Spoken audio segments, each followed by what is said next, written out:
The phone nearly slipped from his grip. Derek Lynn, executive assistant to the CEO of Cross International Group, stood frozen in the middle of the 27th floor hallway, his face pale as he stared at the screen in his hand. "Mr.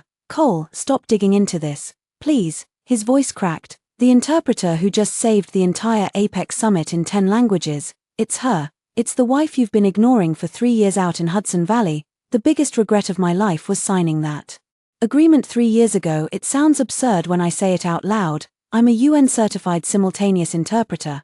I speak 10 languages fluently. I've sat in booths at some of the highest-stakes diplomatic meetings on the planet, rendering the words of presidents and prime ministers into other tongues in real time. And yet, for 3 years, I'd been living like a ghost in a tiny farmhouse upstate, baking in the sun, growing vegetables, and pretending I didn't exist. And my husband, no, my nominal husband, Adrian Cole, had probably forgotten I was even alive that afternoon. I was crouched in the yard watering a row of lettuce, my pant legs streaked with dirt, my hair yanked back into a careless ponytail, no makeup, barefaced and plain, indistinguishable from any other woman in the small Hudson Valley town where I'd buried myself. My phone buzzed. I glanced at the screen. "Auntie Rose." "Hey, Auntie Rose. Elena, you still taking translation gigs? My nephew's company needs someone who speaks English. The pay's decent. You want to give it a shot?" I smiled and turned off the hose. "Sure, send me his contact info." Over the past 3 years,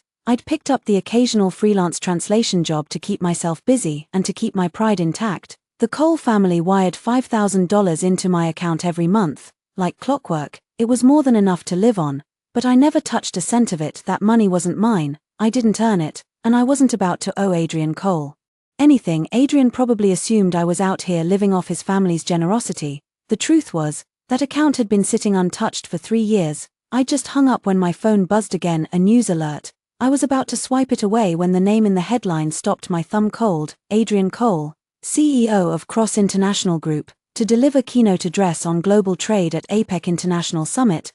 Below the headline was a photo. He was stepping out of a black Maybach, wearing a tailored charcoal suit, his features sharp and cold, that inherent distance in his eyes that had never quite warmed for anyone, not even for me. 3 years, and he hadn't changed. No, that wasn't right. He was colder than before. The man in that photograph looked like a blade freshly drawn from its sheath. Even through a phone screen, he radiated a chill that made my skin prickle. I stared at the photo for exactly 3 seconds, then I flipped the phone face down and went back to watering my vegetables. That chapter of my life was closed. To me, Adrian Cole was now nothing more than a stranger who deposited money into my account every month. The agreement was clear: 3 years, and then we divorced. No strings attached, no debts owed. By my count, we had less than 2 months left. I thought we'd never cross paths again. I was wrong. The next day, at noon, my phone rang. Auntie Rose again. "Elena, something big happened." Her voice was frantic, tripping over itself like a cat with its tail caught in a door. "My nephew says their translator just got into a car accident. She's in the hospital right now, but there's some kind of international conference this afternoon that needs someone urgently, and it's at the convention center in the city. You have to go. They're paying $8,000. $8,000. I hesitated. What level of conference are we talking about? I don't know any of that. All I know is there's a bunch of foreigners, Japanese, Koreans, people speaking all kinds of things I can't understand. Just go. They're desperate." I glanced at the clock. 1:30 p.m. From the farmhouse to the Javits Center in Manhattan, if traffic was kind, was about 40 minutes. "All right, I'm on my way." I changed into a white blouse and black trousers, redid my ponytail, and dug out the pair of black low heels I hadn't worn in months from the bottom of my closet. I grabbed my work badge and a pen. The woman in the mirror looked sharp, clean, professional, a far cry from the vegetable watering farm wife of an hour ago. Security at the Javits Center was on another level today. A row of black SUVs lined the curb, and NYPD officers patrolled the perimeter. I walked toward the entrance with my bag, only to be stopped by a staff member in uniform. "Excuse me, the venue is closed to the public today. I'll need to see your credentials." "I'm with the interpretation team," I said. Temporary replacement for an injured colleague. He looked me up and down. Skepticism plain on his face. I couldn't blame him. My outfit wasn't exactly boardroom material: a plain cotton blouse, unbranded trousers, shoes that had seen better days. The total value of everything I was wearing probably didn't clear $500. "One moment, let me verify." He spoke into his radio. A few minutes later, A young man in glasses hurried over, about 25 or 26, with a badge that read Summit Organizing Committee. "You're the one Auntie Rose sent," he was talking fast, sweat beading on his forehead. "What's your name? What qualifications do you have?" "Elena Vance." I pulled a small booklet from my bag and handed it to him. "My certification." He flipped it open and froze. I knew exactly what he was looking at. The words Advanced Simultaneous Interpretation Certification embossed in gold, stamped with the seal of the U.S. Department of State, Advanced Simultaneous. He looked up at me. "You're sure you can handle today's workload? We've got officials from Japan's Ministry of Economy, Trade and Industry, plus a delegation from the Korea International Trade Association."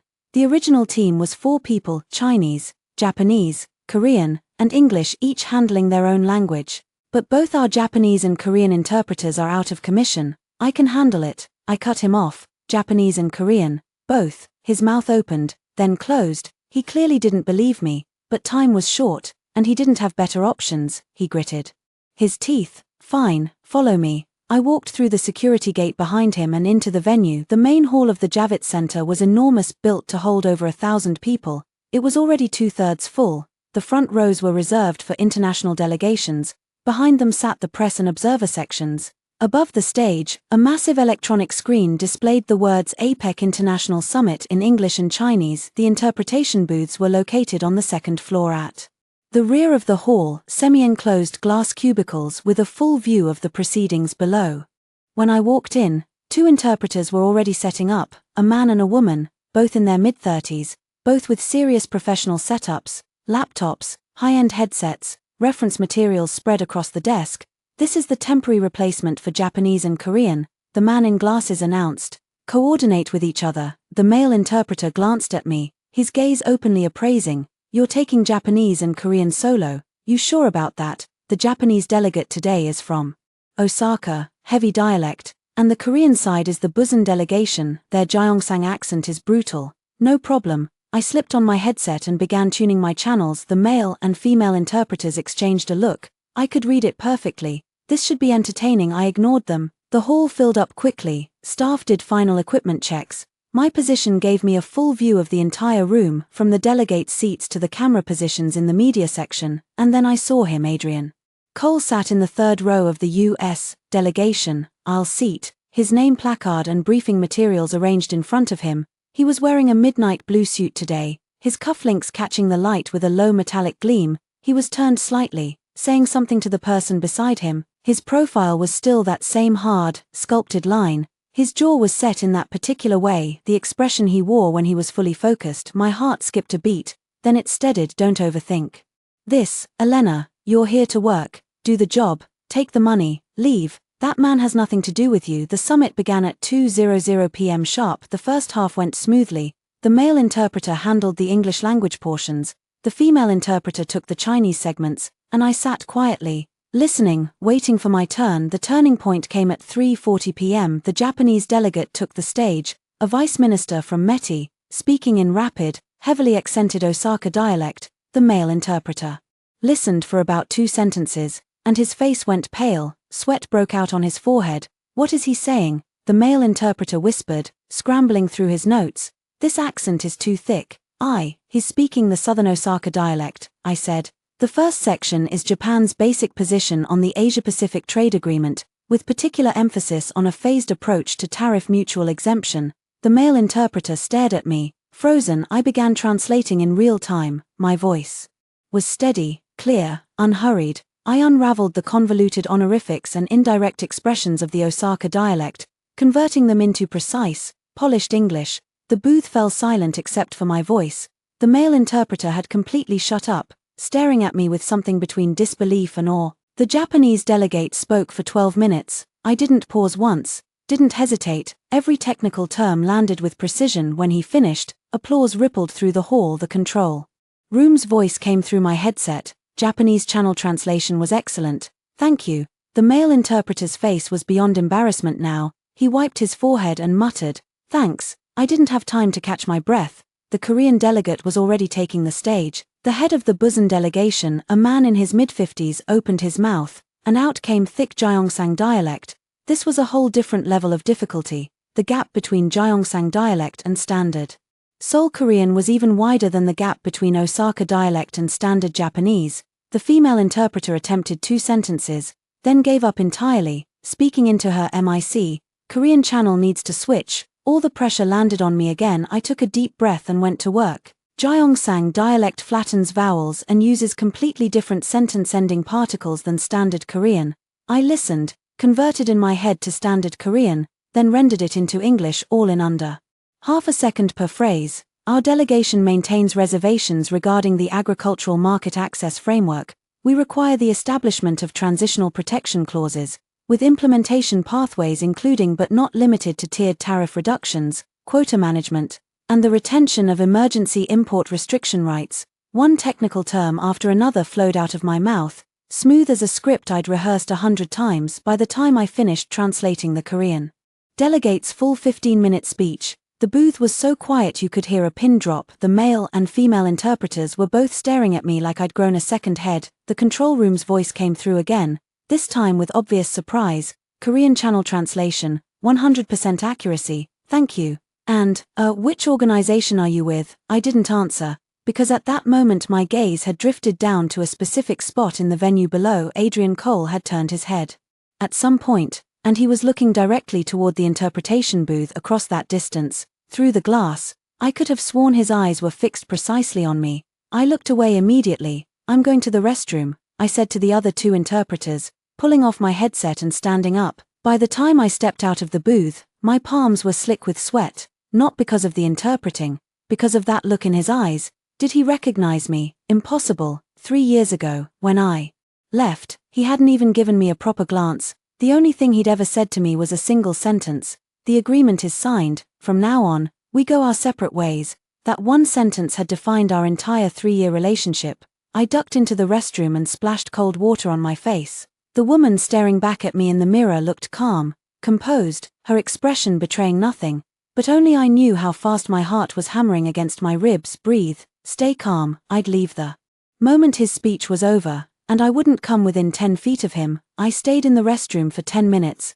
Long enough to estimate that Adrian's address would be wrapping up, then pulled the door open and stepped back into the hallway. The corridor was empty, most of the staff concentrated in the main conference area. I quickened my pace toward the booth, but as I rounded the corner, I nearly collided with someone. "I'm so sorry," I started to apologize on instinct, but the words died in my throat the instant I looked up and registered who it was. Adrian Cole. He was standing right in front of me, taller than in the photos, broader in the shoulders. There was a cold, heavy pressure radiating off him that made the air feel dense. 3 years had carved deeper lines into his face. The cut of his brow and jaw was so sharp it looked like it had been chiseled. He looked down at me, his gaze like twin beams of cold light, sweeping slowly across my face. I took a step back, turning sideways to slip past him. "Stop." His voice was exactly as I remembered.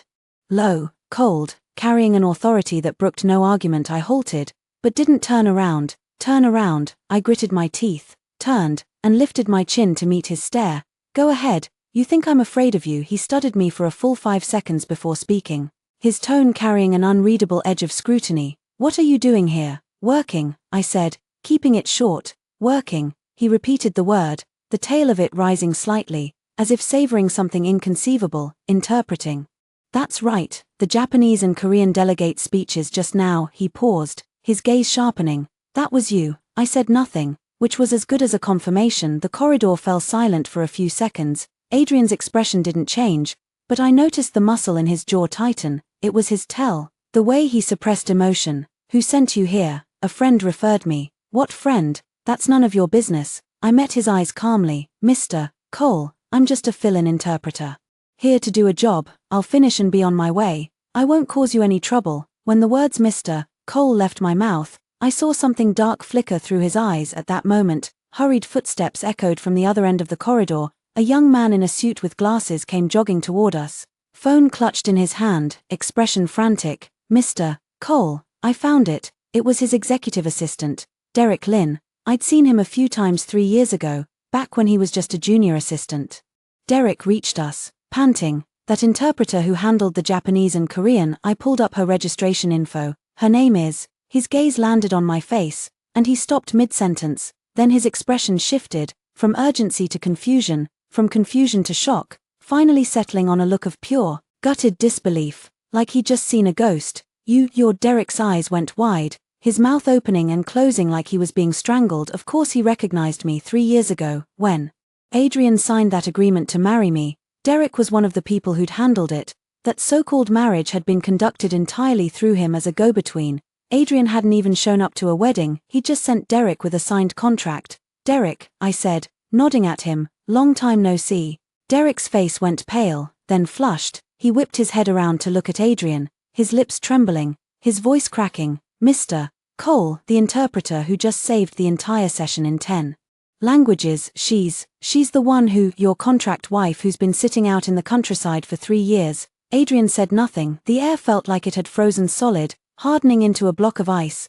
Derek realized his mistake the second the words left his mouth. Sitting out in the countryside had barely escaped his lips before he looked like he wanted to bite his own tongue off. He stood there, not daring to breathe. I laughed. Though, Derek's right, I said, looking at Adrian with a featherlight tone. I have indeed been sitting out in the countryside for 3 years, though I have to say, I'm grateful for the time. At least it gave me a chance to get my vegetable garden in good shape. Adrian's pupils contracted. Enough, he bit out the word, his voice so low it sounded like it was being dragged from the depths of his chest. Come with me. Sorry, I have work to do. Your work is done. He turned to Derek. Go tell the organizing committee that this interpreter has something come up. Someone else will cover the remaining sessions. Derek looked like a man granted a last-minute pardon. He turned and bolted. I watched his retreating back disappear down the corridor, and the anger started rising in me, wave after wave. Who did he think he was? 3 years without a word. And the first thing he does is make decisions for me. Mr. Cole, I said, keeping my voice as even as I could manage, you don't have the right to interfere with my work. I'm helping you. He said flatly, the next sessions include speeches in Arabic and Spanish. Can you handle those? I nearly laughed out loud. Arabic and Spanish. Those were 2 of the languages I'd passed in my UN simultaneous interpretation certification. But I wasn't going to explain that. No need, that's my concern. Elena, he said, using my full name for the first time, each syllable deliberate, carrying a suppressed, dangerous undertone. Exactly how much have you been hiding from me? The corridors.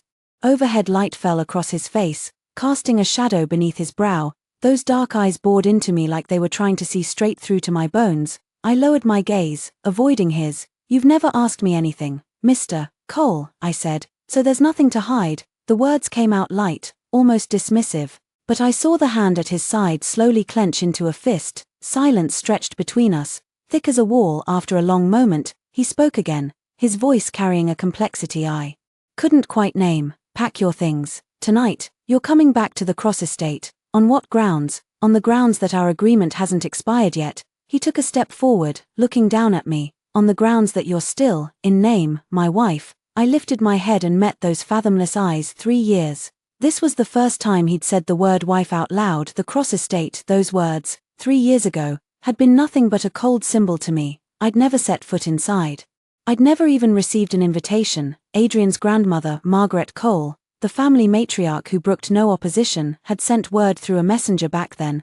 I won't interfere with Adrian's marriage, but that woman is not to set foot inside this house. I still remembered those words, word for word, and now Adrian was telling me he wanted to take me back there. I was curious what had changed his mind, but I wasn't about to give him the chance. Outside the venue, the sky had darkened. I pulled my hand free from Adrian's grip and strode toward the parking lot. The used Honda Civic I'd driven up from the village sat in the farthest corner, its dusty grey body still streaked with country mud, looking utterly out of place among the gleaming rows of luxury sedans. Stop, Adrian's voice chased after me, followed by the steady sound of footsteps approaching. I didn't slow down. I pulled out my keys and pressed the unlock button. The Civic's headlights blinked twice. This is your car.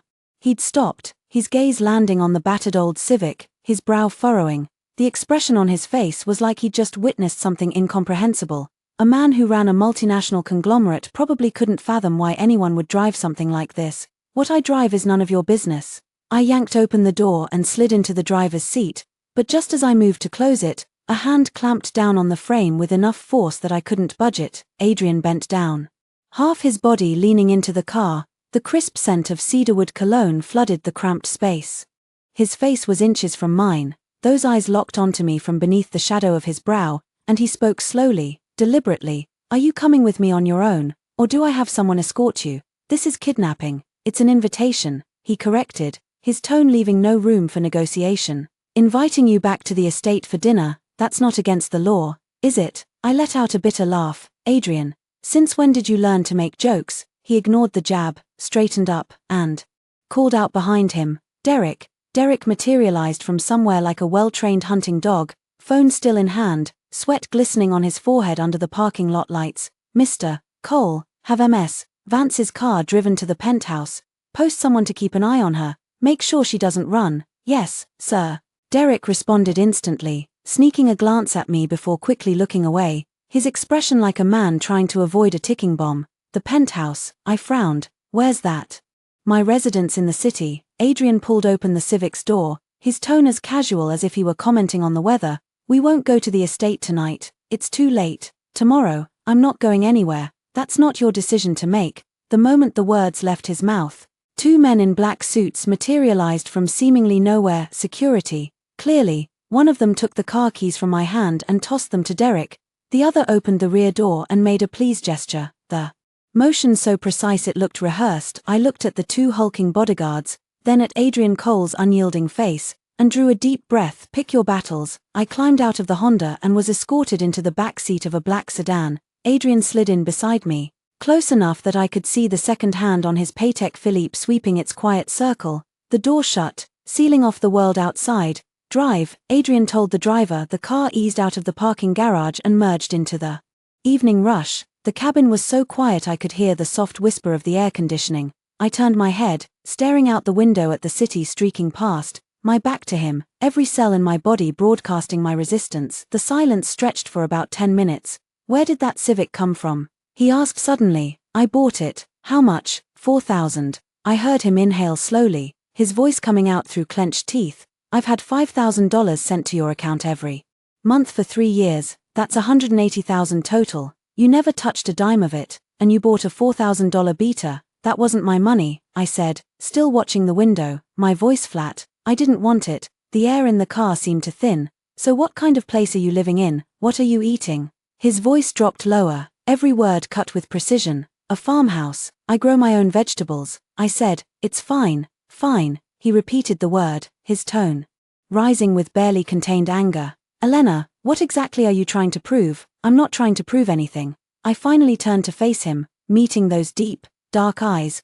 Clause 3 of our agreement is crystal clear: financial independence, no interference in each other's lives, for 3 years. You haven't interfered with me, and I haven't come looking for you. We live and let live. Isn't that what you wanted? His jaw tightened, his Adam's apple bobbed once, but no words came. I looked away, back out the window. The car left the city, merging onto the ring highway, the streetlights growing sparse. I leaned back into the seat, my eyelids growing heavy. That high-intensity interpreting session this afternoon had drained me more than I'd realized, and my body was starting to register its protest. Some time later, the car turned into a quiet, exclusive neighborhood. Towering maple trees lined both sides of the road, their branches filtering the streetlights into dappled shadows.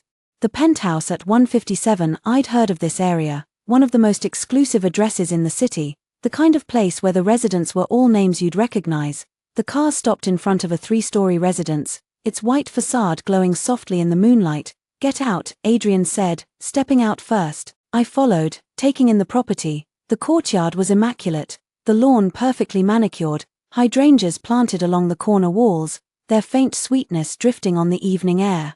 The interior was minimalist, black, white, and grey tones, so pristine it looked like a model home, barely a trace of anyone actually living there. The only sign of life in the living room was a half-empty cup of black coffee, long gone cold, sitting on the coffee table beside a scatter of documents. Guest room is the first door on the left upstairs. There are clothes in the closet, Adrian said, shrugging off his suit jacket and draping it over the arm of the sofa. He loosened his collar, exposing a sliver of collarbone. We're going to the manor tomorrow at noon. I need a reason. His hand paused mid-motion. What, a reason for going to the manor? I said, standing in the entryway, not moving further in. 3 years ago, your grandmother made it very clear. I was not to set foot inside the Cross estate. Now you want to take me there. There has to be a reason that holds water. Adrian was silent for a few seconds, then nodded toward the coffee table. That file, take a look.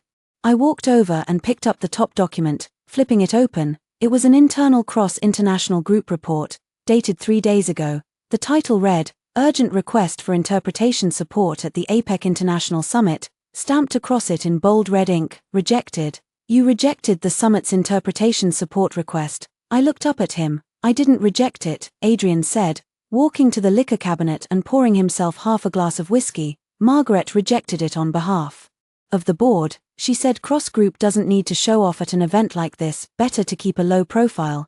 But the summit happened anyway, because the city government stepped in personally. Margaret had no choice but to relent, but she set a condition. He turned to face me, the glass tilting slightly in his hand, amber liquid catching the light in tiny glints. She said if cross-group was going to take this on, it had to be flawless. If there was any translation failure, the person in charge would be replaced. Who's in charge? My cousin, Marcus. Adrian took a sip of his whiskey, his gaze turning sharp. Margaret's favorite. She put him in charge of the summit to build his credentials.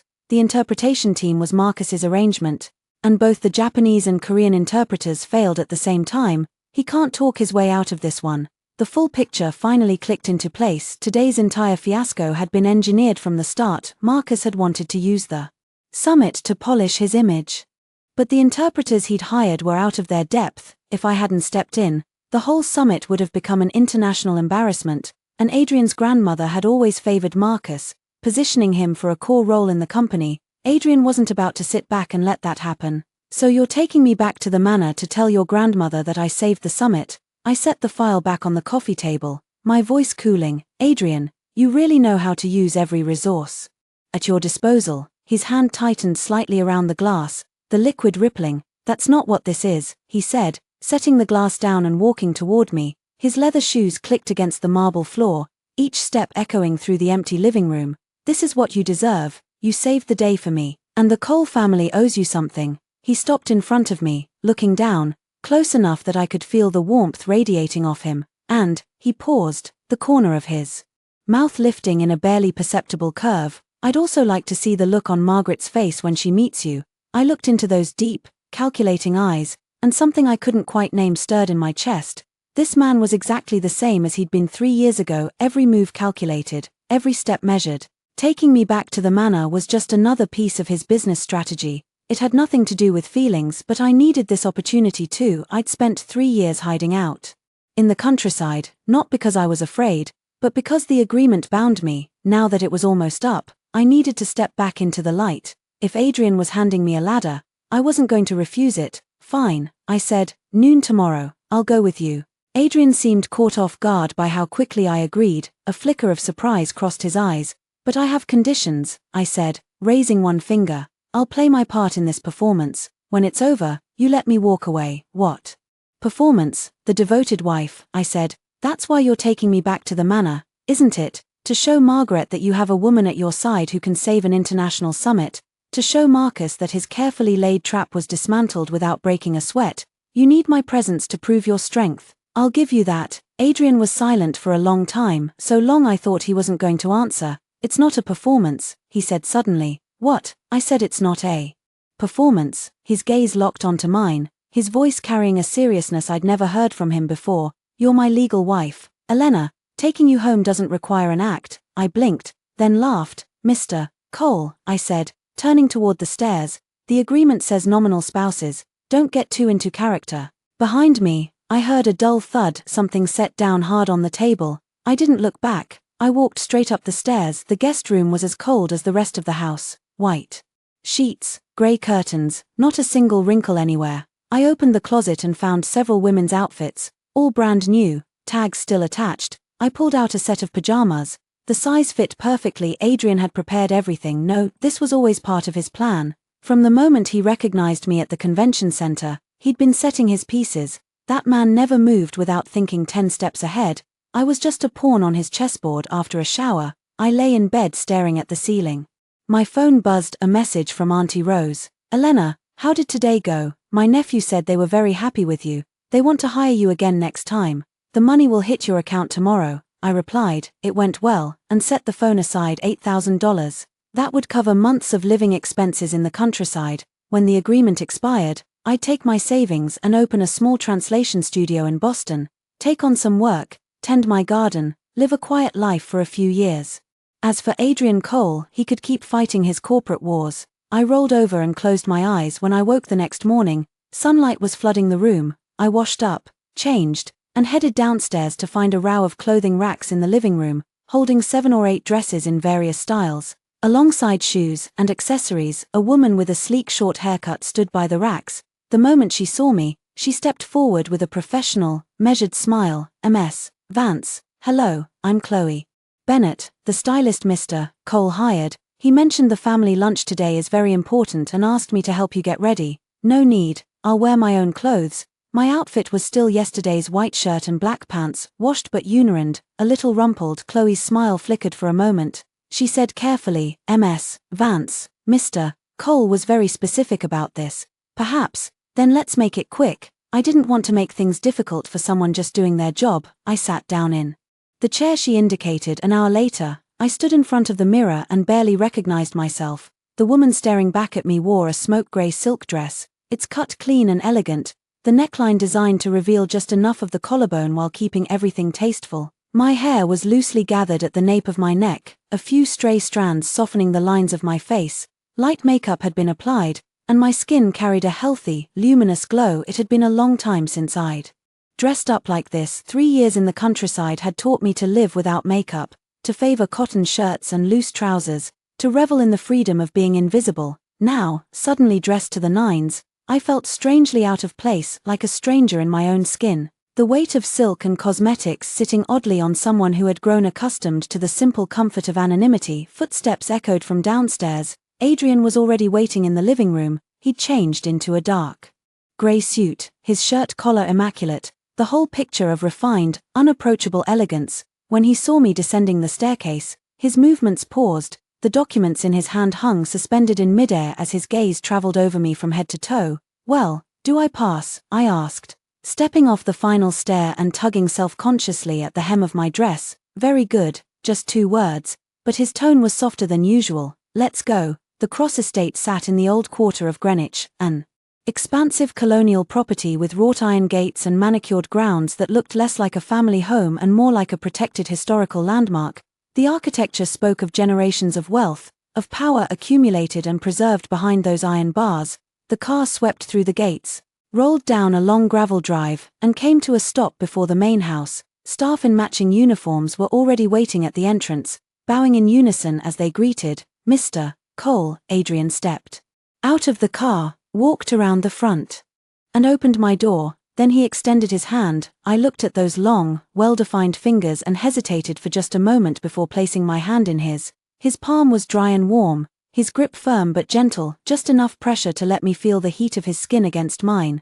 "Let's go," he murmured. We crossed the front courtyard, past the entry screen wall, and approached the open doors of the main hall. Before we even reached the threshold, a woman's voice drifted out, dripping with theatrical sweetness. "Oh, where's Big Brother? Grandma's been waiting forever. The food's getting cold. He said he'd be here by noon. And look at the time." Adrian's steps faltered slightly. He glanced sideways at me. "Who's speaking?" I asked. "Marcus's girlfriend, Vanessa Hart," he said in a low voice, a barely perceptible chill creeping into his tone. "She's very good at winning Grandma over. Whatever she says in there, don't hold back." I raised an eyebrow. "Don't hold back." Was Adrian giving me permission to open fire? The main hall held a large mahogany round table, already laden with cold dishes.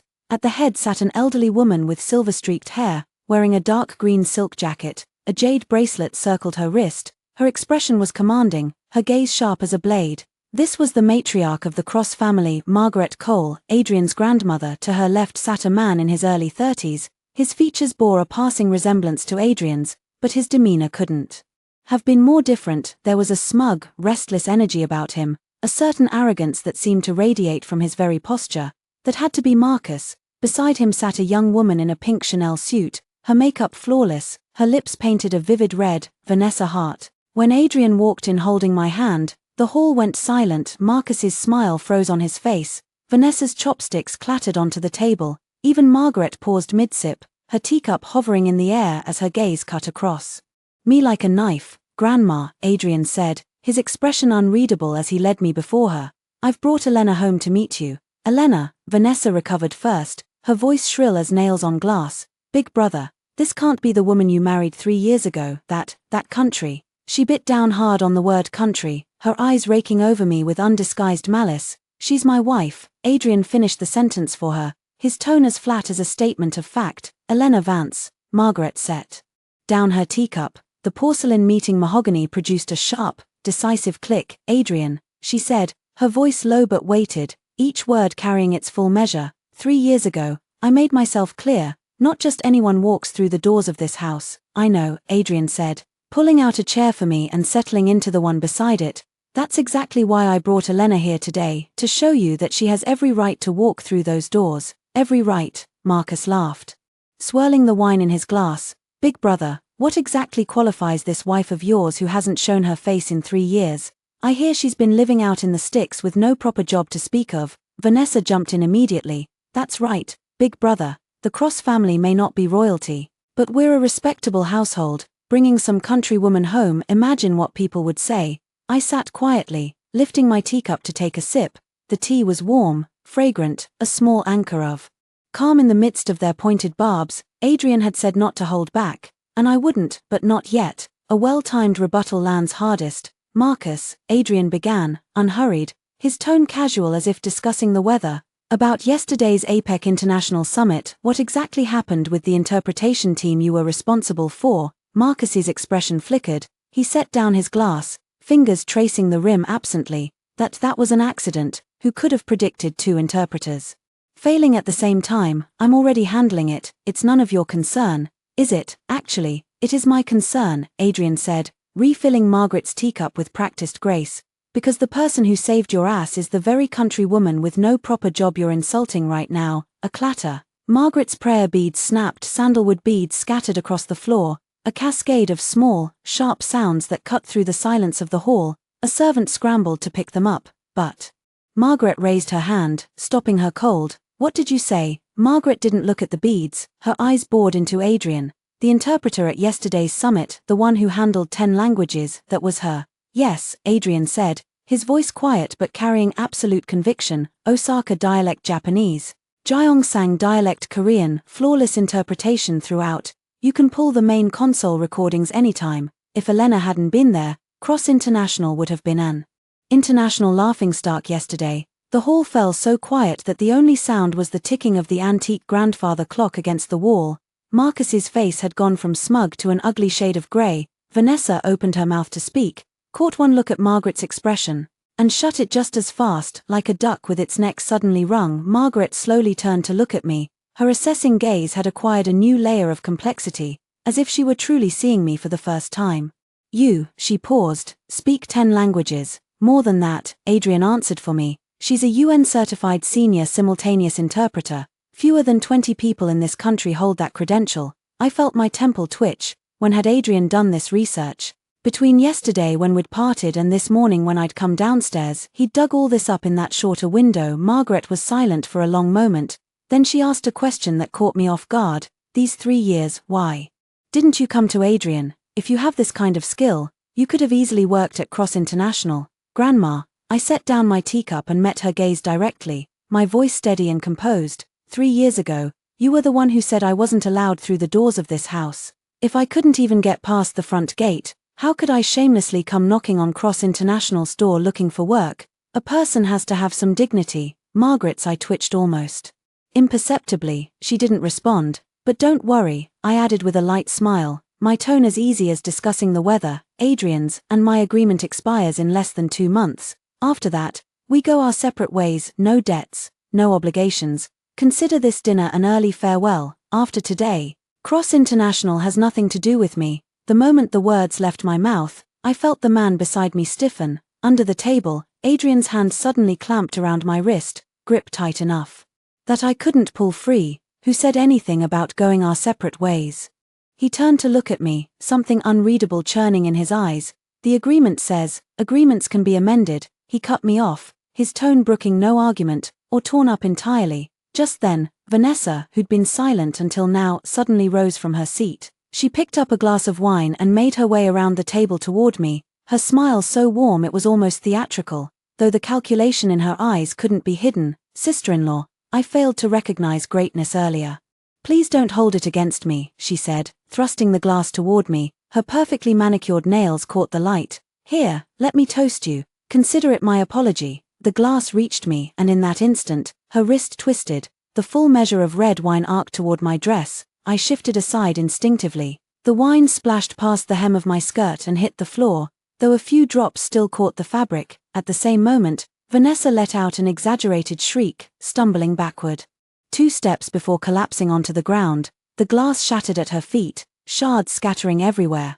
She clutched her wrist, her eyes instantly welling up, her voice shrill and trembling. Sister-in-law, if you didn't want to drink, you could have just said so. Why did you have to push me? Every eye in the room fixed on me. Marcus was the first to react. He lunged across the room in 3 strides, hauling Vanessa to her feet, then whirled on me with fury blazing in his eyes. Elena. What the hell is wrong with you? Vanessa was just trying to be polite. Why would you push her? Even Margaret's brow furrowed, her gaze shuttling between me and Vanessa. Well, so this was the game. I looked down at the few drops of wine staining my skirt, then at Vanessa, still on the ground, her face a masterpiece of tear-streaked innocence. Slowly, a smile curved at the corner of my mouth. MS, heart, I said, lifting my own untouched glass of red wine and rising from my seat. I walked toward her, my voice pitched perfectly, loud enough for every person at that table to hear, but calm enough to sound almost conversational. You claim I pushed you, so tell me, which hand did I push you with, your left, or your right? Vanessa froze for a beat, her tear-streaked face going blank as she instinctively glanced down at her own 2 hands. She hesitated, then stammered, all right, your right hand. Are you certain? I looked down at her from where I stood, letting the silence stretch. Just long enough to make her squirm. You held the glass with your right hand, and I pushed you with my left. Is that what you're saying? Yes, your left hand. Vanessa nodded frantically, tears spilling down her cheeks with renewed urgency. I smiled. How strange. Then, I turned to face the entire table, raising my left hand high so every single person could see it clearly. This hand of mine is completely empty, but the wine spilled toward my left side. If I had truly pushed you with my left hand, the wine should have splashed to my right. Vanessa's expression froze mid-cry, tears suspended on her cheeks like she'd been hit with a pause button. It was almost comical. And one more thing, I continued, my tone feather-light, almost bored. You said you fell to the floor. There was broken glass everywhere. If you really hit the ground, your palms should have been cut up pretty badly. Come on, show everyone your hands. Vanessa instinctively jerked both hands behind her back. Her face had gone the color of paper. Marcus stared too, his gaze dropping to his girlfriend's hands, clean, unmarked, not a single scratch. The entire hall fell so silent you could hear people breathing. Grandma closed her eyes for a long moment, then drew in a slow, deep breath, the hand resting on the table. The one wearing that jade bracelet trembled slightly. She wasn't a fool. She was a woman who had steered the Cole family for decades. She'd seen every trick in the book, and Vanessa's little performance was nothing more than parlor tricks to her. Enough. Grandma's voice wasn't loud, but the entire hall went still in an instant. Marcus, she said, her tone flat and unreadable, take your girlfriend and leave. There's no need for you at this dinner tonight. Grandma, Marcus's voice pitched with panic. Vanessa was just. I said enough. Grandma cut him off, then turned her gaze to me. Tonight, I'm dining with Adrian and his wife, everyone else out, she said. His wife. Vanessa's face completely collapsed, her lips trembled, but no sound came out. Marcus shot me a look of pure venom, grabbed Vanessa by the arm, and stormed out of the hall without looking back.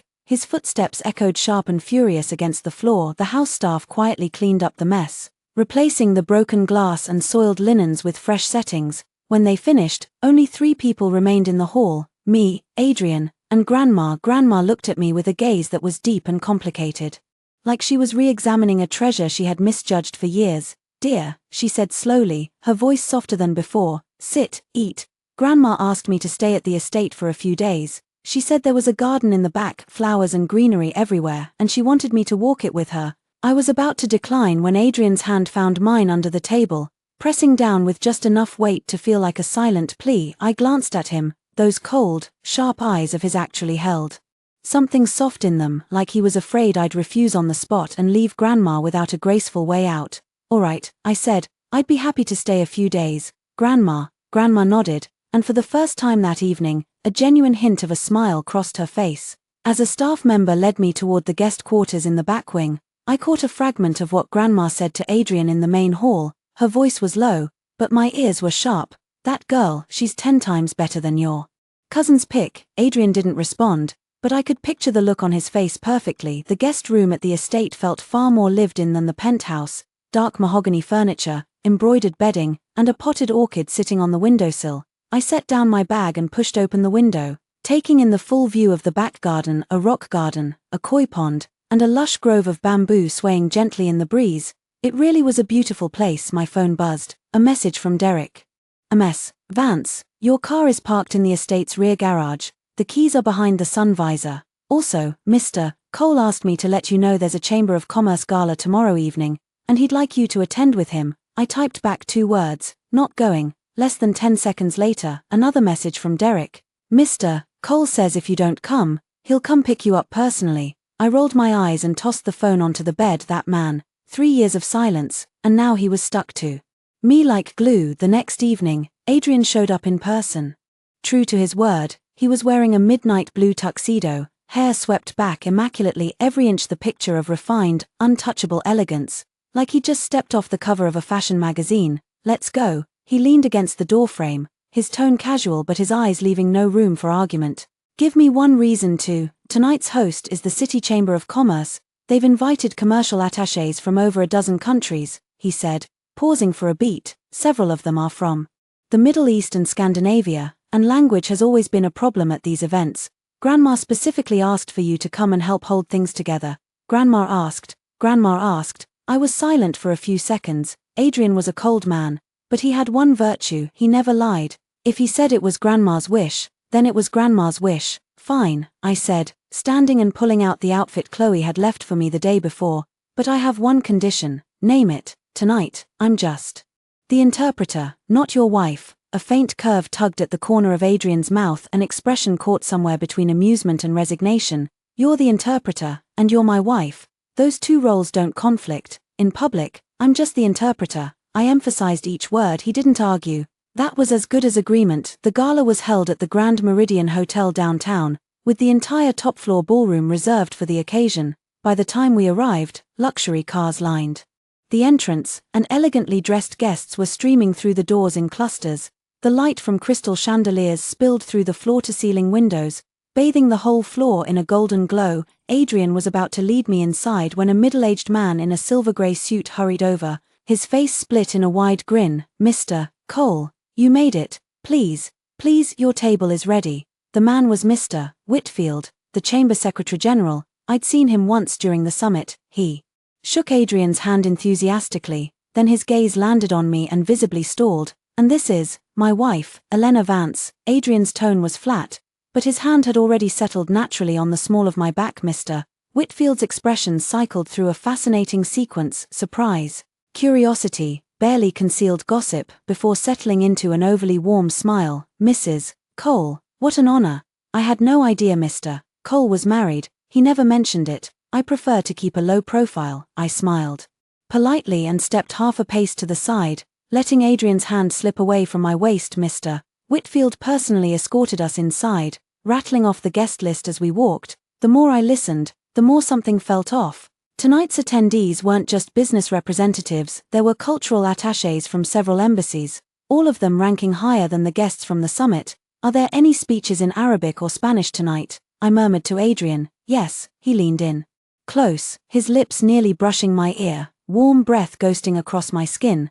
"The Saudi commercial attaché is giving a 20-minute keynote, entirely in Arabic, no translation provided.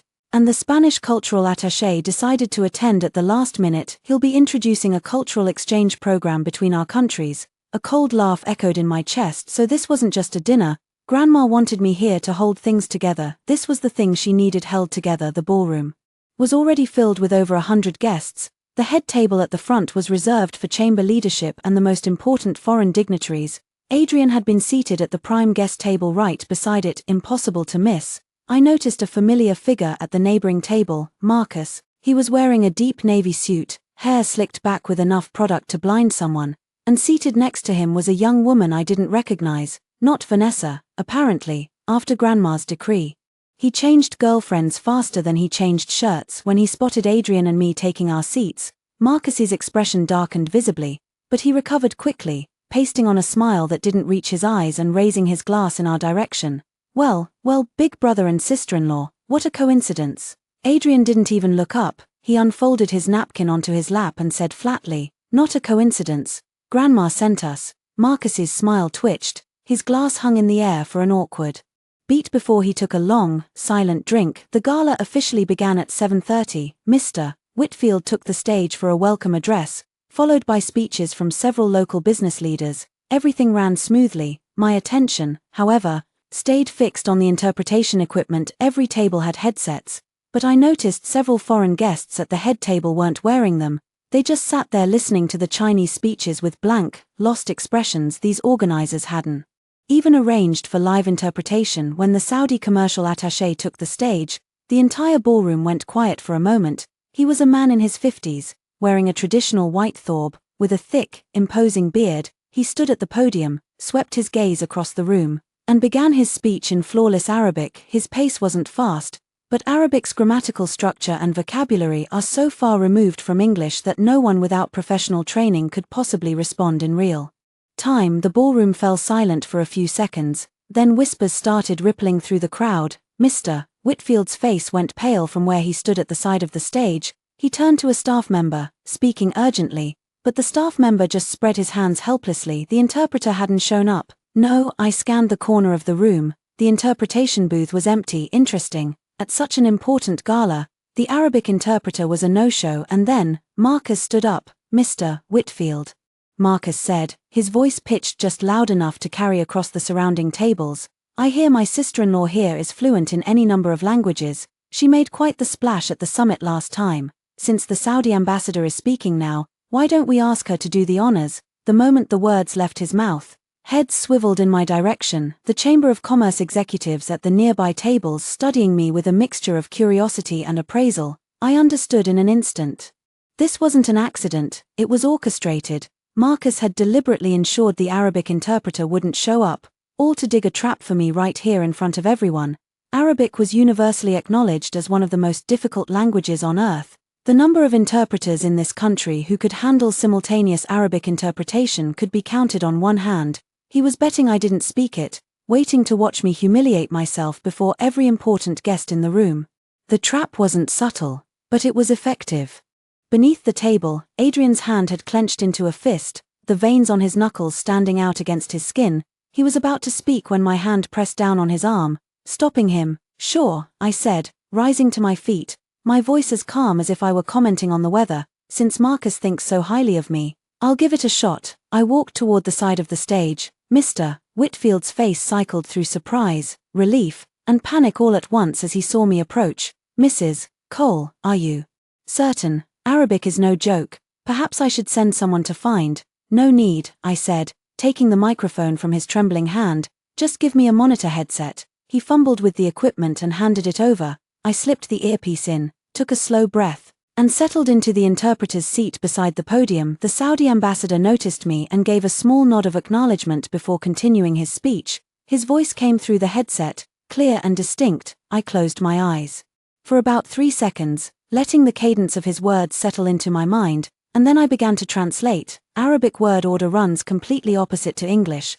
The verb conjugations are labyrinthine, nouns shift through gender, number, and case, and to make things more interesting, the ambassador kept weaving in religious references and cultural allusions that would have thrown off anyone without deep familiarity with the region. It was demanding work, but it wasn't my first time at this rodeo. During my internship at the UN, I'd done no fewer than 20 Arabic simultaneous interpretation sessions. Our nation holds a positive and open attitude toward deep cooperation with our Chinese partners in the energy sector over the next 5 years. Across the 3 pillars of renewable energy, deep petroleum processing, and infrastructure development, we intend to jointly advance investment programs totaling no less than $50 billion.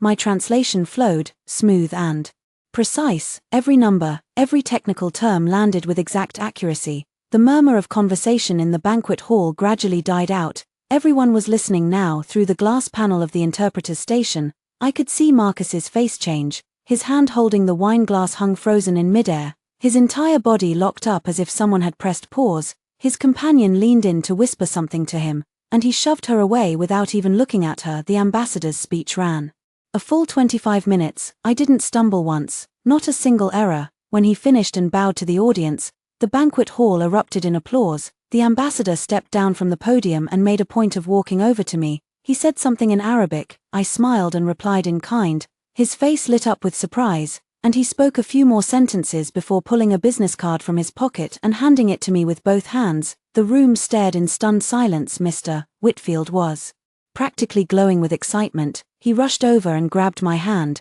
pumping it vigorously. Mrs. Cole, thank you so much. You've saved my life. Just doing my job, I said flatly, turning my gaze toward Marcus's table. He was gone. All that remained at his seat was half a glass of untouched red wine and a bread roll crushed into crumbs. Someone nearby mentioned he'd taken a phone call and left in a hurry, his face darker than a storm cloud. I walked back to my seat. Adrian poured me a glass of warm water and handed it over, his eyes carrying a depth of meaning I couldn't quite parse. What did the ambassador say to you just now? He said his daughter is learning Chinese and asked if I'd consider being her language tutor. I said, taking a sip. I told him I'd think about it by the hour. Adrian's eyebrow arched, the corner of his mouth curving upward. You really never come out on the losing end. Learned from the best. The second half of the evening passed quietly. The Spanish cultural attaché's speech was handled by another interpreter, and I sat in my seat and finished my meal in peace. Several groups of people came by to toast and make conversation, all of them there for Adrian,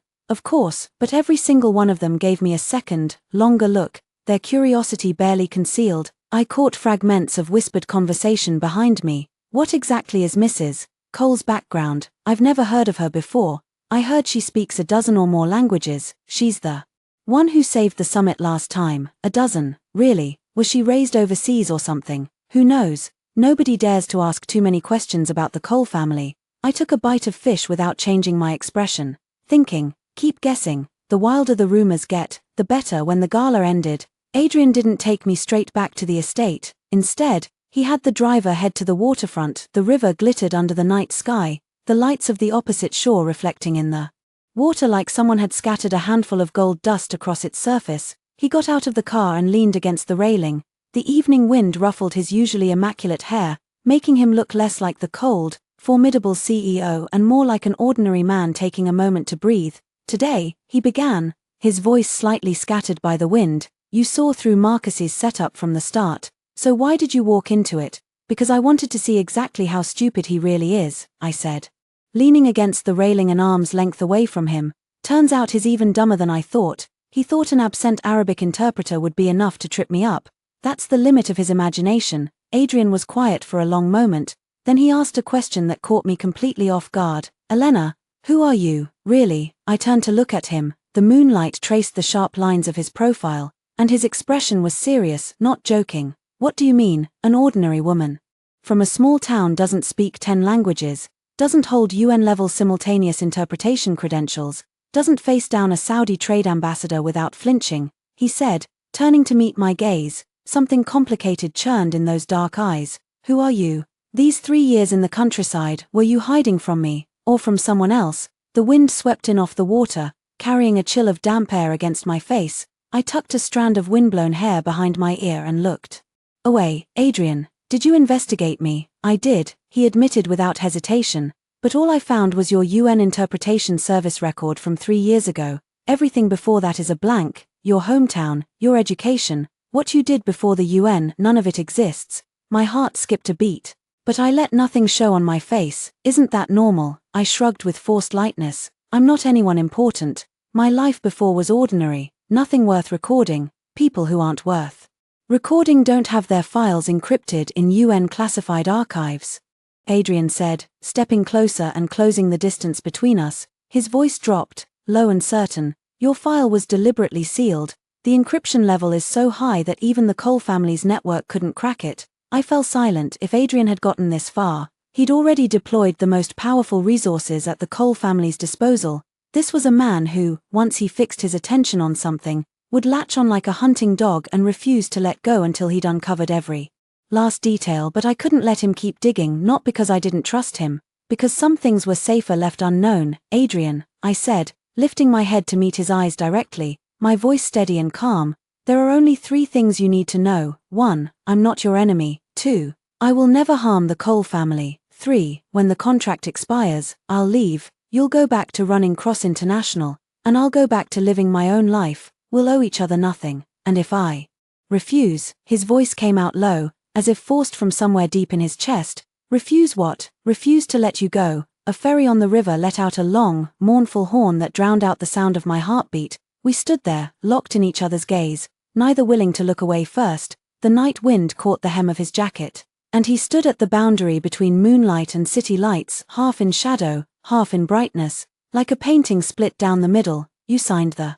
contract, I reminded him. Contracts can also be torn up. He stepped forward, closing the gap until I had no choice but to step back, my spine pressing against the cold railing. Adrian, you can't always what? Can't always think everything should go your way. I raised my hand and pressed it against his chest, stopping his advance. 3 years ago, when you signed that agreement, all you wanted was to keep things clean and separate. Now that you've seen I'm useful, you want to tear it up and keep me. I'm not a document on your desk that you can pick up or discard whenever you feel like it. His hand came up and covered mine where it rested against his chest. The heat of his palm seared through my skin, and I froze. 3 years ago, when I signed that agreement, I didn't know who you were, he said, his thumb tracing slow circles across the back of my hand, a gentle, testing motion. Now I'm starting to know what. I know that at the summit, you could have stayed out of it completely, let me and Marcus tear each other apart, but you chose to step in.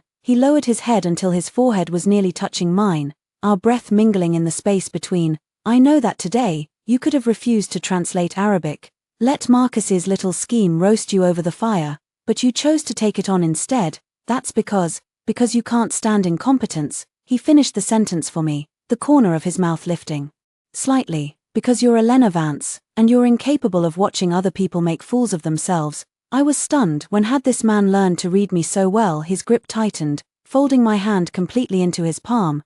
The pressure was firm but not forceful. I'm not going to force you to tell me everything right now. His voice lowered, carrying a rare restraint and patience. But I hope you can give me a chance to get to know you again. The river breeze blew across the water, carrying a damp chill, but his palm was warm, so warm that a corner of my heart, sealed for so long, suddenly loosened. Get to know me again. I heard my own voice, much softer than I expected. Do you think we can really start over? Why not? He countered. You never gave me a chance to understand you, and I never gave myself a chance to get close to you. 3 years wasted. I don't want to waste another 3. I looked into his eyes. In those deep black pupils, usually cold and sharp, I caught a rare glimmer of sincerity, not the mask of a businessman in negotiation, not the perfunctory politeness he used with the old lady, but genuine, unguarded honesty. My heartbeat quickened uncontrollably. No, Elena, stay calm. Have you forgotten how he treated you 3 years ago? Have you forgotten that cold, impersonal agreement? I need time. I pulled my hand back and turned to face the river, letting the cool breeze dissipate the heat on my face. You're right, there are things I can't tell you right now, but I can promise you this: before the agreement expires, I won't leave without saying goodbye. Silence hung behind me for a few seconds. All right, his voice carried a barely perceptible note of satisfaction. Until the agreement expires, you'll stay at the estate. The old lady is very fond of you. She talks every day about wanting to learn a foreign language from you. Staying to keep her company would also be doing me a favor. I turned to look at him and couldn't help but laugh. Adrian, here you go again. Here I go again with what? Using the old lady as an excuse. I leaned against the railing, crossing my arms as I watched him. If you want me to stay, just say you want me to stay. Going around in circles and bringing out your grandmother to pressure me. Since when did you become so indirect? He stiffened slightly at being caught out, then turned his face away, a faint flush creeping up to the tips of his ears. Let's get back in the car, the wind's picking up. He turned and strode toward the car parked by the roadside, his back straight and his pace hurried, as if afraid I might catch up and keep exposing him. I watched his retreating figure, and the corners of my mouth lifted involuntarily. This man, maybe he wasn't as cold as I'd imagined. By the time we returned to the estate, it was already late at night. The housekeeper had left the porch light on for me, casting a warm orange glow across the stone floor. After washing up, I lay in bed, tossing and turning, unable to sleep, replaying that scene by the Hudson River over and over in my mind. He said he didn't want to waste another 3 years. He said he hoped I could give him a chance to get to know me again when he said those things. His eyes were earnest, but I couldn't bring myself to believe it, not because I didn't trust him, but because I didn't trust myself. That marriage 3 years ago was, from start to finish, nothing but a transaction. The reason I agreed to it had nothing to do with Adrian Cole himself. My phone buzzed, an encrypted message. The sender's number was hidden, and only one line appeared on the screen. Someone is digging into your file, very high clearance. Do you want us to intervene? I stared at the line for a few seconds, then deleted the message and turned off the phone. No intervention. Let him dig. Whatever he finds will only be what I want him to see. The next morning, I was woken by a knock at the door. When I opened it, it was Mrs. Higgins, the old lady's personal attendant, holding a tray with a steaming bowl of red date and snow fungus soup. Mrs. Cole, the old lady asked me to let you know that breakfast is ready in the back garden. She's waiting for you in the pavilion. Mrs. Cole, that title sent a shiver down my spine. No one had called me that in 3 years. After just 2 days at the estate, the staff had switched from Ms. Vance to Mrs. Cole faster than turning a page. Mrs. Higgins, just call me Elena. Oh, I couldn't do that, Mrs. Higgins said with a cheerful shake of her head. The old lady has given her orders. Anyone who calls you Ms. Vance gets half a month's pay docked. Now drink this while it's hot. The old lady doesn't like to be kept waiting. I took the bowl with a resigned sigh, finished the soup, changed my clothes, and headed to the back garden. The pavilion in the back garden stood beside the fountain, facing a rose garden in full bloom. The old lady sat in a rattan chair, 2 sets of bowls and chopsticks and several delicate dishes laid out before her, sipping tea at a leisurely pace. Good morning, Grandma. Sit. The old lady gestured to the chair across from her. I sat down and ladled myself a bowl of oatmeal porridge. The old lady watched me eat, her gaze soft yet appraising, like someone examining a precious new acquisition. I heard about last night, the old lady said, setting down her teacup, her voice unhurried. The Saudi attaché's speech. You interpreted it on the spot.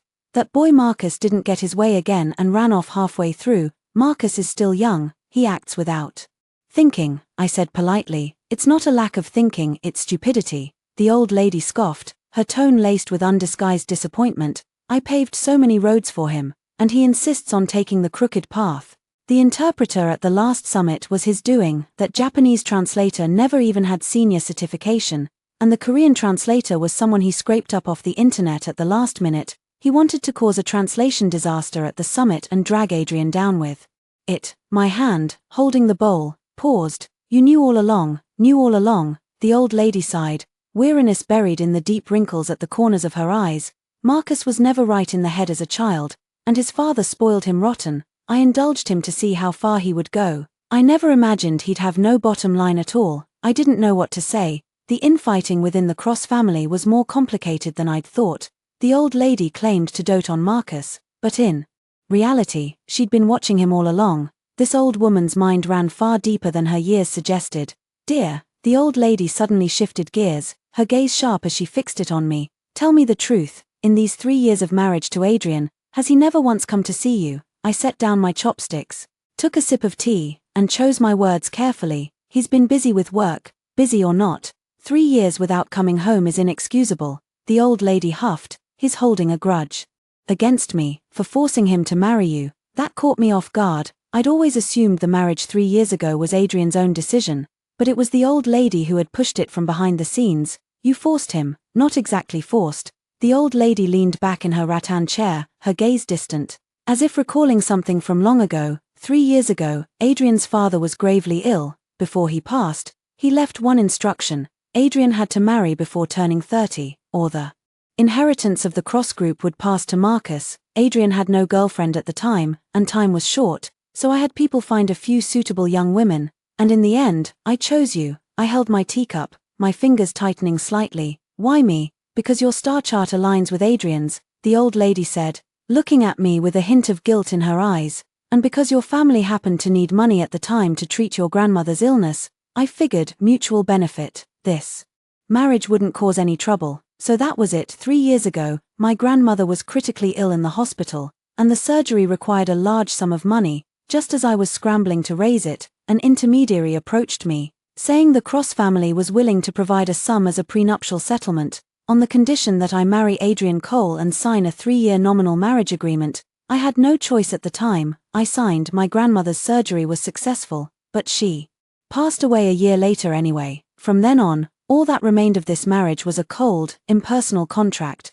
Do you hate me? The old lady's voice carried a rare note of uncertainty. No. I set down my teacup and looked out at the roses in full bloom, my voice calm. You did me a favor, and I did you one. A fair trade. Besides, Adrian never treated me badly these 3 years. The monthly allowance arrived on time, and I've been doing just fine. Fine. My foot. The old lady suddenly reached out, her wrinkled hand covering mine. Adrian told me you've been living in a rundown farmhouse, driving a beat-up used car, and you haven't touched a cent of the monthly allowance. Dear, these 3 years, you've only been making things hard on yourself. Her hand was warm, with that dry texture typical of the elderly, yet it somehow felt reassuring. I'm not making things hard on myself. I lowered my eyes, my voice softening. I just don't want to owe anyone anything. The Cross family's money isn't mine to spend. You're a daughter-in-law of the Cross family. If you don't spend the Cross family's money, who will? The old lady's tone suddenly turned firm, but the grip on my hand grew gentler. Starting today, use that card however you like. The 120,000 you've saved up over 3 years, not a cent less. If you keep being so polite with me, I won't recognize you as my granddaughter-in-law. I opened my mouth to say something but found I couldn't. Refuse. The old lady looked at me, a knowing smile spreading across her face. Dear, you say you don't owe anyone anything, but last night at the banquet, you covered 2 sessions for Adrian. That's already a debt. A debt is a debt. Pay it back slowly. No rush. I couldn't help but shake my head and laugh. You really know how to keep the books, Grandma. That I do, the old lady said, picking up her teacup and taking a satisfied sip. I, Margaret Cole, have been in the business world for 50 years. I've never lost at keeping accounts. Morning sunlight filtered through the rose vines into the pavilion, casting dappled shadows across the stone floor. The old lady began telling me stories of her youth, how she rose from the daughter of an ordinary merchant to become the head of the Cross family, how she carved out a path through a business world dominated by men. I listened, spellbound, and unknowingly finished 3 bowls of oatmeal porridge at noon. I returned to my room and found 3 missed calls and 1 message on my phone. The message was from Adrian, just 1 line. Do you know a man named Daniel Foster? My heart skipped a beat. Daniel Foster. I hadn't heard that name in 3 years. Why would Adrian suddenly bring him up? I was about to reply when my phone buzzed again, this time with a photograph. It showed a man's profile, sharp features, high brow, wearing a long black coat, standing in front of some building, looking up at the sky. The angle was clearly candid, but it was enough for me to recognize him instantly. Daniel Foster, president of the Asia-Pacific division for a major Nordic conglomerate, fluent in 8 languages, a constant presence in international business and diplomatic circles. But none of that was what mattered most. What mattered was that he was the former chief interpreter of the UN Interpretation Service. He was the mentor who had personally trained me, and he was the man who, 3 years ago, had fought tooth and nail against my marriage to Adrian Cole. How on earth had Adrian gotten a photograph of him? My hand hovered over the screen, uncertain how to respond. Then footsteps echoed from the hallway, followed by 2 knocks on my door. Mrs. Cole, Mr. Cole is back. He's waiting for you in the main hall, says it's urgent. I took a deep breath, slipped the phone into my pocket, and stepped out. What's meant to come will come. The atmosphere in the main hall was heavier than I'd expected. The afternoon light filtered through the tall windows, casting long shadows across the polished floor, and the air itself seemed to carry a charge I couldn't quite name. Adrian stood by the long mahogany table, his back to the door, phone pressed to his ear, mid-conversation with someone. His suit jacket was off, draped over the back of a chair, sleeves rolled up to his forearms, revealing a clean, defined wrist. The moment he heard my footsteps, he ended the call and turned. Do you know Daniel Foster? No greeting, no preamble, straight to the question. His tone sounded casual enough, like he was asking what I'd had for lunch, but I caught the faint whitening of his knuckles around his phone. I do, I said, walking over and taking the seat across from him. I poured myself a cup of tea, the warmth of the porcelain grounding me. He used to be my colleague at the UN Interpretation Service. Just a colleague. Adrian set his phone on the table, screen down. The gesture was deliberate, controlled, but the control itself was telling. What else would he be? I lifted my cup, blew gently across the steam, and studied his expression through the rising mist. Foster flew in from Copenhagen this morning, Adrian said, his voice dropping low, each word pulled from somewhere cold. The first thing he did after landing wasn't checking into a hotel. He sent someone to dig up your current address, he got the estate's address, showed up at the gate, and got stopped by security. My hand stilled for just a moment before I recovered. I kept my face neutral, but inside, something shifted uneasily. Daniel was back in the country. When he'd been reassigned to the Nordic Division 3 years ago, he'd said he wouldn't return unless something exceptional came up. Now he was standing at the Cross Estate gates. That couldn't be coincidence. Daniel wasn't a man who did anything without purpose. And then I had him brought to the penthouse. Adrian sat down across from me, the width of the mahogany table the only distance between us. I spoke with him. "Half an hour ago, he says he needs to see you. It's urgent." "What's urgent?" He wouldn't say, but he did say something that caught my attention. "What?" Adrian's gaze locked onto mine as he repeated the words, one by one. He said, "Elena Vance wasting her life in a place like this, it's a crime." A drop of tea splashed onto the table, spreading into a small dark stain. I set my cup down, my fingers tightening slightly. That was classic Daniel. Direct, cutting, no room for argument, he'd said.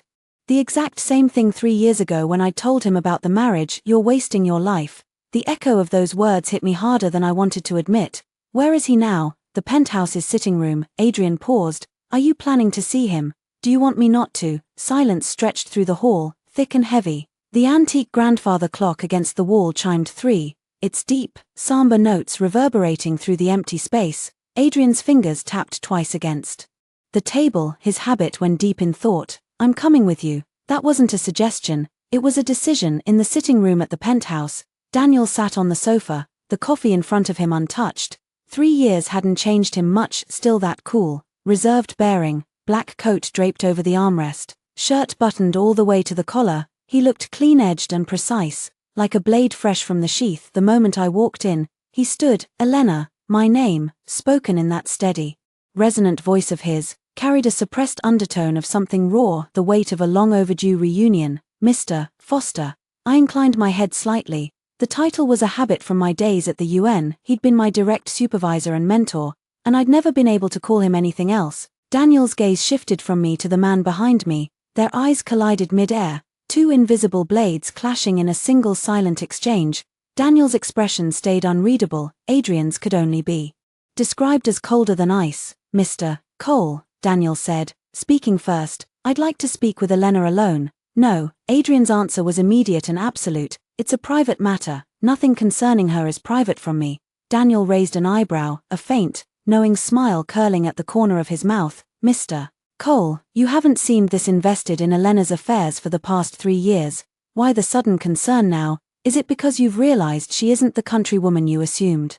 "She was." The words landed like a knife, finding the exact crack in Adrian's armor. I could see the tension ripple through his jaw, the barely contained reaction. "Mr. Foster." I cut in before Adrian could respond. "Whatever you need to say, you can say it in front of him. He's not an outsider." Daniel looked at me, something flickering across his face, surprise, then something more complicated I couldn't quite name. He sank back onto the sofa, reached into his briefcase, and pulled out a brown manila envelope, setting it on the coffee table. 3 days ago, someone posted your name on the dark web."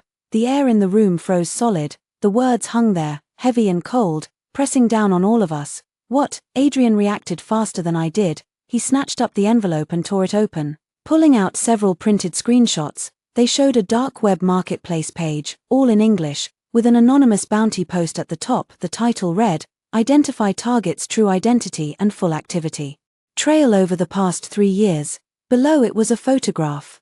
The photo was of me, taken about 2 months ago. I was crouching in the vegetable patch pulling radishes, wearing that faded blue shirt, hair in a sloppy ponytail, dirt smudged across my cheek.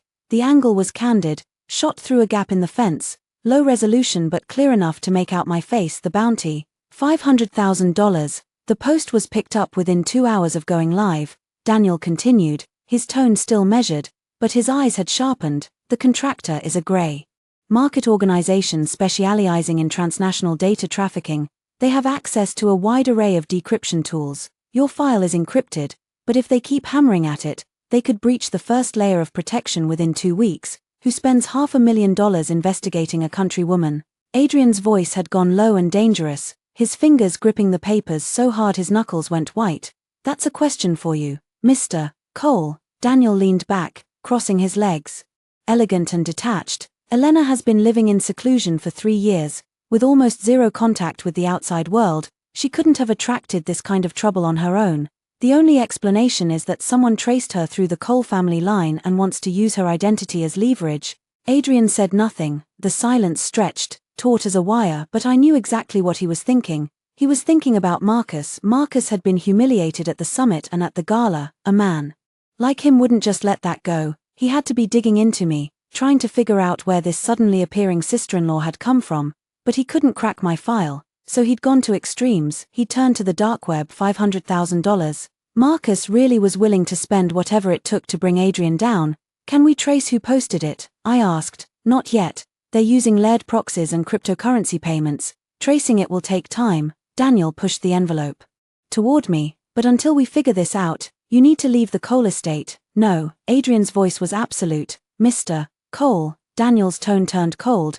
Do you think these people are just going to dig through files and call it a day? For $500,000, they'll do anything. Surveillance, wiretaps, breaking and entering, even kidnapping. They're professionals. Elena staying at the estate is like standing in an open field with a target on her back. Then she stays even more. Adrian rose, looking down at Daniel. The Cole estate security is better than most government facilities. She stays there, under 24-hour protection. She's safer there than anywhere else. Safer. Daniel stood as well, matching Adrian's height, the two of them squaring off and dropping the temperature of the room by several degrees. Mr. Cole, are you protecting her? Or are you strapping a bomb from your own family drama to her back?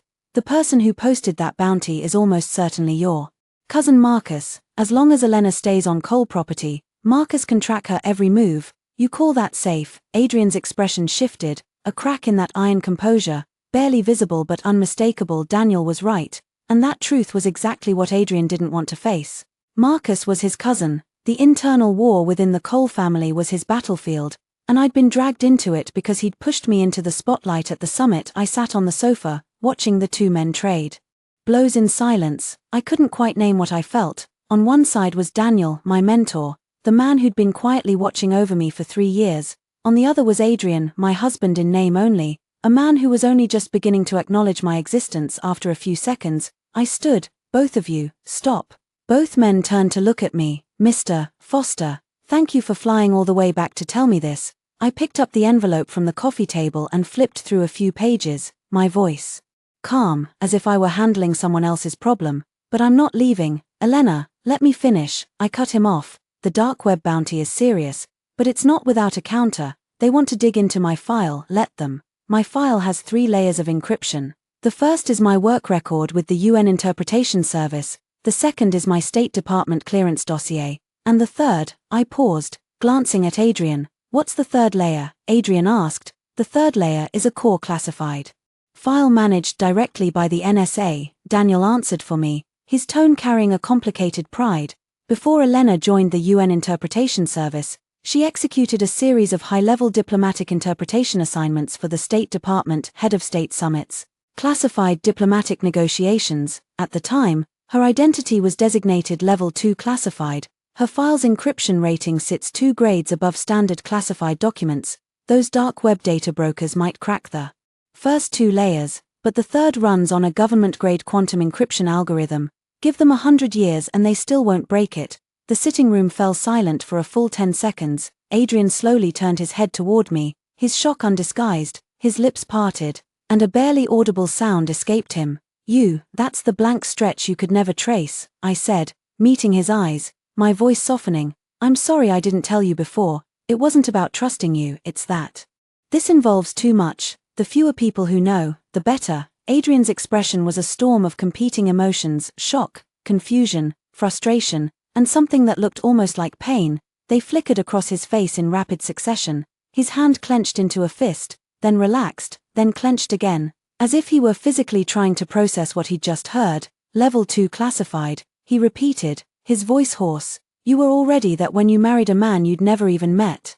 Yes, then why did you sign that agreement? His voice rose, barely contained agitation bleeding through. You're a government-grade interpreter. You didn't need that money for your grandmother's treatment. Why would you lower yourself to marry a stranger? I froze not because of his question, but because of his tone. He was hurting for me. Adrian Cole, the man who hadn't called me once in 3 years, was looking at me with something close to fury, and the target of that fury was himself. My grandmother's surgery costs weren't fully covered, I said, dropping my gaze, my voice quiet. I was working at the interpretation service, but most of my savings had already gone into her earlier treatments.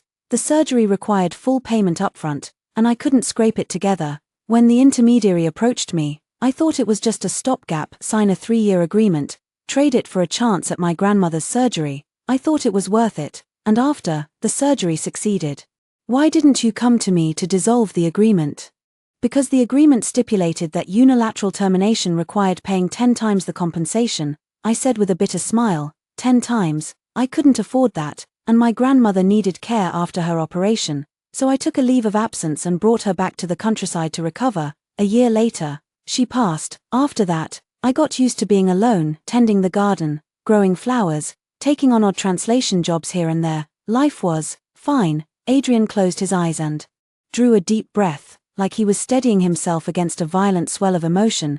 You never told me any of this. You never asked me anything, Adrian, I said, lifting my head, my voice calm and honest. From the day we signed that agreement, there was no communication between us. You sent Derek to relay messages. I never even saw your face. I moved out to the countryside 3 days after the wedding, and you never came looking for me. For 3 years, we were 2 parallel lines. Neither of us owes the other anything. Who says neither of us owes the other? Adrian opened his eyes, something fierce churning in their depths. I owe you. You don't owe me anything. I do. He cut me off, his tone leaving no room for argument. 3 years' worth. Daniel stood to the side, silently watching our exchange. After a long moment, he let out a quiet sigh and picked up his coat from the sofa, draping it over his arm. It seems I'm no longer needed as an intermediary, he said, turning his gaze to Adrian, appraising, with a grudging note of approval. Mr. Cole, I'm entrusting Elena to you. I'll handle the dark web situation myself. The bounty post will be taken down before tonight. But Marcus Cole, that's a problem you'll need to solve on your own. He's no longer a problem, Adrian said, his voice regaining its usual cold edge. What do you mean? This morning, my grandmother convened the board, Adrian said, walking to the window with his back to us, his tone flat but carrying an undeniable weight. The evidence of Marcus deliberately sabotaging the interpretation team at the summit was submitted to the board alongside records of him diverting company funds to fund the dark web bounty. My grandmother announced on the spot that he was stripped of all his positions and removed from the cross-family succession list. I drew in a sharp breath. Grandma knows about the dark web. She's known since yesterday. Adrian turned around. Cross Group has a dedicated cybersecurity division. Anything Mr. Foster could dig up, my grandmother found out faster. She waited until today to act because she was giving Marcus one last chance to come forward on his own. He didn't take it. Daniel nodded, shrugged into his coat, and turned to me. Elena, my flight back to Copenhagen leaves tomorrow. Before I go, I want to ask you one thing. Go ahead. Are you staying with the Cole family because the agreement hasn't expired, or because you actually want to stay? The sitting room went quiet. Adrian stood by the window, backlit, his expression unreadable, but I could feel his gaze on me, a searing line of heat. I was silent for a long time, not because I didn't know the answer, but because I didn't want to say it in front of both of them. But Daniel had asked so directly that staying silent would have been stranger. The agreement is part of it, I finally said, my voice steady. But not all of it. Daniel nodded and didn't press further. He walked over to me and extended a hand. I took it. His palm was dry and firm. He squeezed once, then let go, and turned toward the door. At the threshold, he paused without looking back. Elena, you're the finest interpreter our service ever produced. Wherever you choose to stay, don't waste that gift. With that, he pushed the door open and walked out. The door clicked softly shut behind him, leaving just the two of us in the sitting room. Adrian crossed from the window to stand before me, looking down, backlit as he was. His silhouette was carved in sharp relief against the light, but the expression in his eyes was softer than I'd ever seen it. That question Daniel asked you, he said. You said the agreement wasn't the whole answer. What's the rest? What do you think? I don't guess, he said, suddenly reaching out and taking my hand. His grip wasn't hard, but it was firm. I want you to tell me yourself. His palm was warm, the same warmth as that night by the river, carrying a steady, reassuring heat. I looked down at his hand wrapped around mine. The knuckles were defined, a thin layer of callus across his fingertips, the mark of years spent signing documents and working through files. Adrian, I'm not someone who's good at expressing herself, I said, lifting my eyes to meet his. But there's one thing I can tell you, in these 3 years out in the countryside, I never resented you. When you signed that agreement, you hadn't met me either, you were just as much a pawn of circumstance as I was. You don't owe me anything. Are you saying this because you want me to let you go? His fingers tightened around mine. No, then what? I'm saying this because I drew a deep breath, letting out the words I'd been holding in my chest for so long, one by one. When the agreement expires, if you want me to leave, I will. But if you want me to stay, I'll consider it. Adrian's pupils dilated slightly, then returned to normal, but a slow curve tugged at the corner of his mouth, not the calculated smile of the boardroom, but something pure, genuine, touched with a lightness that looked almost like relief. Just consider it, at least consider it first, I said, turning my face away as my ears grew warm. Don't get greedy. His hand suddenly pulled, drawing me forward. I stumbled, caught off guard, and collided with his chest. That crisp scent of cedar and sandalwood wrapped around me completely. His chin rested against the top of my head, and the warmth of his body seeped through his thin shirt, solid, steady, burning. I don't agree. His voice rumbled from above, low and resonant against my ear. Not that I disagree with you considering it, I disagree with the part where leaving is even an option after the agreement expires. Adrian, the agreement is already shredded, he said, his arms tightening, locking me securely against him. This afternoon at the board meeting, after my grandmother announced Marcus's fate, I fed the original marriage agreement into the paper shredder. My grandmother approved. I struggled to pull back from his embrace, but his arms didn't budge. You shredded the agreement. Shredded? Then what are we now, a real married couple, he said, lowering his head, his lips brushing against my hair, his voice so gentle it didn't sound like him at all. No title, no contract, just you and me. My eyes suddenly burned. 3 years, more than 1,000 days and nights. I thought I'd grown used to loneliness, used to living alone, used to locking my feelings in the deepest corner of my heart and never touching them. But here, held in his arms, listening to his heartbeat, everything I'd forced down surged up at once, lodged in my throat, escaping as a fragile, broken sob. Don't cry, he murmured, his hand patting my back slowly, like soothing a child who'd been wronged. You won't be alone anymore. The next morning, when I woke up, I found more than a dozen messages on my phone. One was from Grandma. Dear, the night blooming cereus in the garden bloomed this morning. Come see. There was a message from Daniel Foster, just 4 words, landed safely, will call. Then one from Derek Lynn, his tone 10 times more deferential than it had ever been before. Mrs. Cole, Mr. Cole has asked me to move your personal belongings from the farmhouse up to the penthouse at 157. Is there anything in particular you'd like me to make sure makes the trip? And then, finally, one from Adrian Cole himself, timestamped 3:40 a.m. Couldn't sleep, spent the night going through your old work records from the UN Interpretation Service, 12 minutes of simultaneous interpretation at an international conference on cross-border energy cooperation, 99.7% accuracy. Now I really can't sleep. My wife is a genius, and it took me 3 years to figure that out. I stared at that message for a long, long time. Then I set the phone face down on the bed, buried my face in the pillow, and laughed. When had he learned to say things like that? Outside the window, birdsong cut through the morning air, crisp and bright. Sunlight slipped through the gaps in the curtains and painted golden stripes across the floor. From the back garden, I could hear Grandma Margaret's voice mingling with the house staff's, punctuated by an occasional burst of easy laughter. My phone buzzed again. Adrian again. When you're up, come to the office. We've got a major international partnership on the table that needs top-tier simultaneous interpretation. I told them Cross has a secret weapon. They didn't believe me. Come prove them wrong. I typed back a single word, on my way. But I knew this wasn't just about translation. He wanted everyone to see me, not the shadow wife hidden away in a rustic farmhouse upstate, not the anonymous voice buried in an interpretation booth. He wanted them to see Elena Vance, standing openly at his side. My name, not the label Mrs. Cole. When I came downstairs, changed and ready, Grandma Margaret was already seated in the garden pavilion. The night-blooming cereus in front of her was slowly, visibly folding its petals back into itself, the brief miracle of its bloom already fading.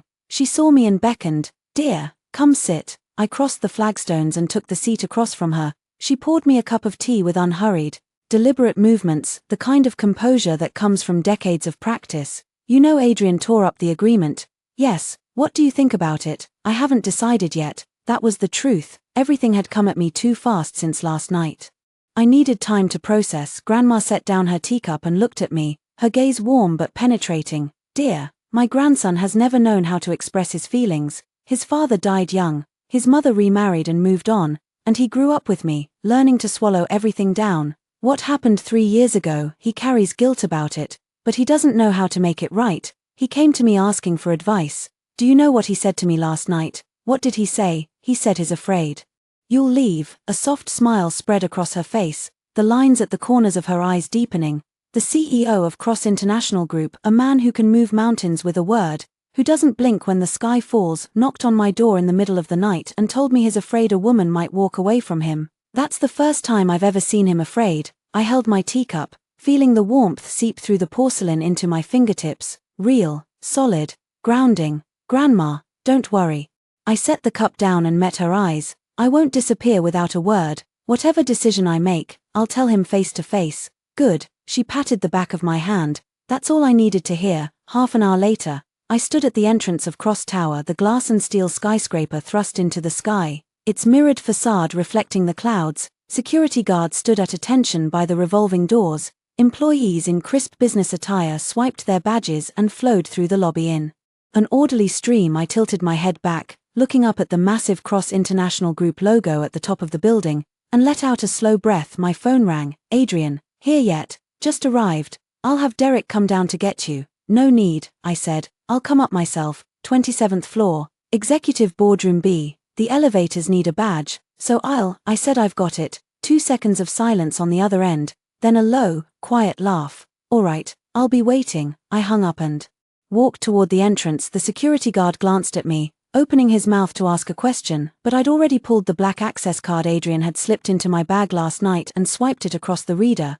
Beep, the turnstile clicked open. The guard blinked, then straightened immediately. Welcome, please. Go right ahead. I stepped through the bright revolving door into the Cross Tower lobby. My heels clicked against the polished marble floor, each step sharp and deliberate. A few heads turned as I passed, curious glances, appraising looks. I ignored them all and walked straight to the elevators. As the doors slid shut, I caught my reflection in the mirrored wall. Sharp navy suit, understated makeup, hair pulled back into a clean, low ponytail, and in my eyes, something that had been dormant for 3 years, finally burning again. The elevator climbed, floor numbers ticking upward on the display. I thought about the day I'd signed that agreement 3 years ago, walking out of the lawyer's office alone, standing on the curb watching traffic stream past, feeling hollow and adrift, with no idea where my life was headed. Back then, I'd thought my story was already written. 3 years in the countryside, then the contract expires, and we go our separate ways. Done. But now I knew better. That wasn't the ending, that was the beginning. The elevator chimed as it reached the 27th floor.